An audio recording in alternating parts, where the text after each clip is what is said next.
Hey guys, this is Anthony Morganti from AnthonyMorganti.com, and this is episode 8 of Photo Critiques. And in Photo Critiques, people send me in 3 to 10 of their best images, and I critique each image with suggestions on how they can improve their photography. And in my critiques, I try to give points that will help all of us become better photographers. Before I get into it though, if you guys could do me a favor and subscribe to my YouTube channel, I'd really appreciate it. And I'd like to thank everyone who has subscribed already. Today I'm really happy to critique the work of Mark Krause. Mark sent me some great images, and there's really not much to critique about him. He is at the top of his game. And what I'm going to do, I'm going to show you these fantastic images, and I'm going to point out what Mark did right if you're interested in wildlife, in photography, photographing animals. You get some great tips from what Mark did right, not so much what he did wrong, because there really isn't much here. In this first shot of this bluebird, the first thing you gotta notice is just how it stands out because of this creamy bokeh in the background, or if you prefer to pronounce bouquet. It's just fantastic shot, and the eye of the bird is in perfect focus. And I've mentioned this numerous times in the critiques and in the other videos I've done on Lightroom and whatnot, is that if you're photographing anything with eyeballs, I mean, it could be from a bug to a mammal to a lizard to a bird to a human being, is you want to make sure that the eyes are in perfect focus. That's the most important thing to do when you're photographing things with eyes, is make sure the eye is in perfect focus, and Mark did that here. Back to the bokeh a minute, is to achieve this blurred image in the background, you could do one of two things. You either open your aperture wide open, or you use a very long focal length lens, like 400-500 meter lens, but you're relatively close, and you're maybe only at 150 to 200 meters on the zoom, and this would blur the background real nice too. In this case, I think he used a very long lens because his depth of field is decent. You could see where this leg is probably the furthest part in front of the bird, and that's in good focus, and even in the back part of its shoulder of its wing here is in decent focus. I mean, this is just a fantastic shot, and the colors are beautiful. This shot here of the hummingbird, again, just in perfect focus with the eye. The eye is in perfect focus.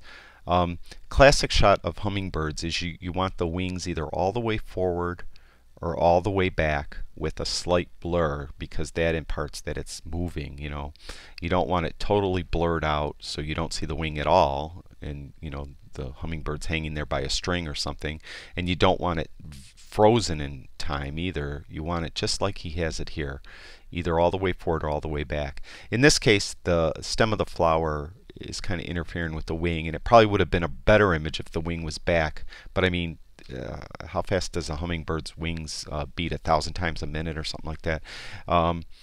It's just by chance, and this is a great shot still. And one thing I want to note, when you look through his animal pictures, none of the animal is cut off. You don't want to cut off any part of the animal in the frame, and every single one includes the entire animal. And even here, where it comes right to the edge, he still has the entire bird in the frame. And again, look at this bokeh in the background, the perfectly focused eyes. It's just a great shot. Same thing here. Perfectly focused eyes. All the animal is in the frame, and the bokeh is fantastic. When you have the creamy bokeh, I really didn't explain, it makes the animal, or a person for that matter, stand out, so they don't blend into the background, and your eye will come right to the thing that's most in focus, which is the bird and its eye, and then you start looking at the rest of the picture. If he blended into this background too much, it would be distracting. You wouldn't notice the bird, you'd notice the background.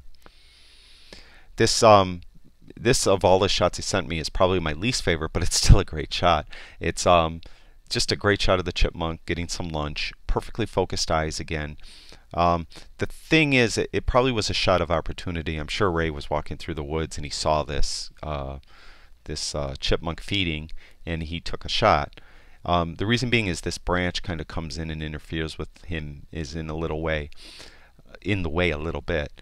Typically what us guys who want to shoot wildlife, we kind of we set the stage for the shot. Not that we stage it, meaning if I wanted to catch a chipmunk or something, or a bird landing on these branches, I would take this branch and I'd tie it back with a twist tie or something so it was out of the frame.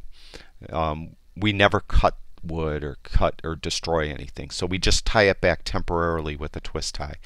And then we'd set up nearby in a blind or in a secluded hidden spot where the animal might not notice us and feel comfortable.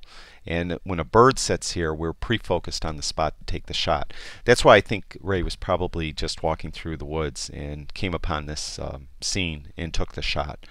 But if possible, you don't want anything in front of the animal. Again, this is just a perfect shot. The butterfly's in perfect focus. The background's totally blurred. The entire animal's in the frame. Again, I mean, I could go on and on. Just look at the eyes. Just perfect focus, perfect detail. Just unbelievable. Very nice shot. Same thing here. The animal is all in the frame. You have the flower cut out, but that's okay because the main point is the animal. If you use the rule of thirds, it's in the upper third of the frame. It's just a nice shot. Again, I mean, the eyes are in perfect focus. The entire animal's in the frame. The bokeh's fine. I mean, it's just a great shot. This here is nice contrasting color. The bee in the middle here. It's still a nice shot. He used a little more depth of field here, so he's got more of the flower in focus, which is a nice point because the bee is so small. So you kind of have centers of attention here, the bee and the flower. So it's a really nice shot. And that's it. That's the great work from Mark. Thanks a lot for sending it to me. And I'd like everyone to go visit his website. He has a lot of nice photographs on his website, and he seems like a really nice guy. I'm sure he'd appreciate everyone taking a look at his photographs and sending him an email and tell him how much you enjoyed them. This is his website, naturepixels.us. So jot that down and visit Mark's website and take some of these tips for your own wildlife photography. Make sure you get the entire animal in the frame. Focus on the eyes. Make sure the eyes are in the greatest focus.